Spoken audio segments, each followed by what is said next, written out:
Hello guys, आज हम topic पढ़ेंगे JWT, जिसकी फुल फॉर्म होती है जेसन वेब टोकन। बेसिकली इसका जो यूज़ किया जाता है वो टोकन्स को जनरेट करने के लिए किया जाता है। टोकन्स को हम जनरेट करते क्यों हैं और टोकन जनरेट होता कैसे और टोकन वेरीफाई कैसे होता है, ये सब चीज़ें हम इसके अंदर पढ़ेंगे। मेनली हम किन किन टोकन्स का यूज़ करते हैं वो भी हम पढ़ेंगे। सो JWT जो है वो टोकन जनरेट करने के लिए किया जाता है। JWT की हमारे पास एक लाइब्रेरी भी होती है जो कि हम Node.js के अंदर या जावास्क्रिप्ट के अंदर यूज़ करते हैं। सिंपल, इसके अंदर हम मान लीजिए हमने JWT की वो JWT की जो हमने लाइब्रेरी है वो इंपोर्ट की, तो हमारे पास एक मेथड होता है साइन के नेम से। ये साइन फंक्शन यूज़ किया जाता है एक टोकन को जनरेट करने के लिए। एक टोकन को जनरेट करने के लिए 3 पैरामीटर्स की नीड होती है। फर्स्ट, एक पेलोड मतलब कि इसके अंदर वो यूज़र्स की डिटेल जाएंगी जो हम ऐड करना चाहते हैं एक टोकन के अंदर। उसमें कुछ भी हो सकता है, उसका ईमेल हो सकती है, उसकी आईडी हो सकती है, उसका नेम हो सकता है। आप वो कुछ भी फील्ड रख सकते हैं जो आपने साइनअप के टाइम पे डीबी में सेव कराया था। दूसरा, यहाँ पे एक सीक्रेट की होती है। सीक्रेट की कुछ नहीं होती, सिंपल आप एक की रखते हैं। वो की आप किसी भी नेम से रख सकते हैं। मान लीजिए वो एक्स नेम से की है, उस की वैल्यू आप कुछ भी स्ट्रिंग वैल्यू रख सकते हैं। मान लीजिए आपने रख दिया ABC, वही आपकी सीक्रेट की बन जाएगी। थर्ड पैरामीटर जो पास करना होता है वो होता है एक्सपायरेशन टाइम। ठीक है, एक्सपायरी, इस टोकन की एक्सपायरी क्या होगी। मान लीजिए आपने 10 मिनट इस टोकन की एक्सपायरी रखी। 10 मिनट बाद जो टोकन यहाँ से जनरेट हुआ था वो टोकन एक्सपायर हो जाएगा, या तो क्लाइंट को एक्सपायर होने पर दोबारा से लॉगिन करना पड़ेगा या वो रिफ्रेश टोकन की हेल्प लेता है।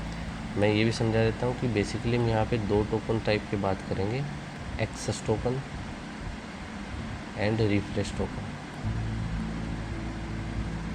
ठीक है, एक्सेस टोकन का मतलब क्या होता है कि जो टोकन आपने यहाँ से जनरेट किया, ये टोकन आप एज ए एक्सेस टोकन ही समझ सकते हैं। ये टोकन आप यहाँ से रिटर्न करोगे। ठीक है, रिटर्न किसे करोगे, क्लाइंट को करोगे। तो क्लाइंट क्या करेगा, हर एक रिक्वेस्ट में, किस रिक्वेस्ट में, जो भी आपकी प्रोटेक्टेड APIs होंगी, उन APIs की हर एक रिक्वेस्ट में ये एक्सेस टोकन पास किया जाएगा। ठीक है, जब भी आप कोई प्रोटेक्टेड API हिट करोगे, मान लीजिए आपने गेट प्रोफाइल की एक API हिट करी क्योंकि प्रोटेक्टेड API थी, उस API में आप इस टोकन को पास करोगे, एक्सेस टोकन को। बैकएंड क्या करेगा, इस एक्सेस टोकन को वेरीफाई करेगा। अगर ये वेरीफाइड है, मतलब कि एक तो ये वैलिड है, वैलिड इन द सेंस ये एक्सपायर नहीं हुआ है, पहली कंडीशन। दूसरी, या ये किसी के थ्रू इनवैलिड नहीं किया गया है। ठीक है, मतलब ये वैलिड है। इन दोनों से हम चेक करेंगे कि ये एक्सपायर नहीं होना चाहिए और इनवैलिड नहीं होना चाहिए। अगर ये है तो यहाँ से डाटा रिटर्न हो जाएगा उस प्रोटेक्टेड API का जो आपने हिट की है। अदरवाइज़ अगर ये एक्सपायर हो चुका है तो इसी एक्सपायरेशन के बाद रिफ्रेश टोकन का काम शुरू होता है। रिफ्रेश टोकन में क्या होता है कि क्लाइंट क्या करेगा, लॉगिन के टाइम पे बैकएंड जो है क्लाइंट को, ये मैं बताना भूल गया कि लॉगिन के टाइम पे बैकएंड जो है क्लाइंट को 2 टोकन रिटर्न करेगा। पहला रिफ्रेश टोकन, दूसरा क्लाइंट में ये एक्सेस टोकन भी उसको बोल सकते हैं, जो हमने ऊपर पढ़ा। दोनों का एक्सपायरी टाइम अलग होगा, सेम भी कर सकते हैं, वो according to the requirement we can manage also. So यहाँ से जैसे ही इस एक्सेस टोकन का एक्सपायर होता है तो रिफ्रेश टोकन शुरू होता है। क्लाइंट क्या करता है, इस रिफ्रेश टोकन को हिट करता है।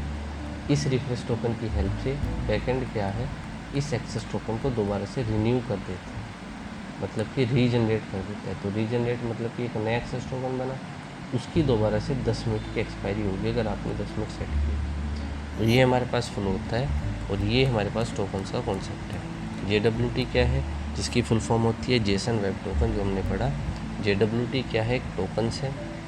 ये एक लाइब्रेरी होती है जिसका हेल्प किया जाता है टोकन्स को जनरेट करने के लिए। साइन मेथड का ये यूज़ करती है टोकन्स को जनरेट करने के लिए, जिसके अंदर 3 पैरामीटर्स पास होते हैं। पेलोड मतलब कि ऑब्जेक्ट की फॉर्म में यहाँ पे पास होगा यूज़र्स की डिटेल, जो भी आपको चाहिए इन फ्यूचर उस टोकन की हेल्प से। दूसरा, सीक्रेट की, ये भी फिक्स है। एक्सपायरी टाइम, ये भी डायनेमिक है, इसमें आप कुछ भी एक्सपायरी टाइम डाल सकते हैं। इसकी हेल्प से आप क्या करते हो, एक टोकन को जनरेट करते हो और क्लाइंट साइड पे रिटर्न कर देते हो। क्लाइंट क्या करता है, हर एक प्रोटेक्टेड एपीआई को हिट करने के लिए वो टोकन यहाँ पे पास करेगा। जब तक आपका टोकन एक्सपायर नहीं हुआ है तब तक ये रिटर्न करेगा डाटा। जैसे ही आपका टोकन एक्सपायर हो जाता है, क्लाइंट क्या करता है, इस रिफ्रेश टोकन के पास एपीआई का कॉल भेजता है। ये रिफ्रेश टोकन क्या करता है, इस एक्सेस टोकन को रिन्यू कर देता है। ठीक है, अब आपका क्वेश्चन ये आ सकता है कि अगर ये रिफ्रेश टोकन भी एक्सपायर हो जाता है, तो अगर ये भी एक्सपायर हो जाता है, फिर आपके पास कोई दूसरा वे नहीं है, तो आपको लॉग आउट करके दोबारा से लॉगिन करना पड़ेगा।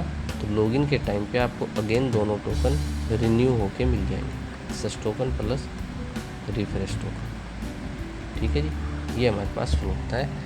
अगर आपको वीडियो अच्छी लगी हो तो आप कमेंट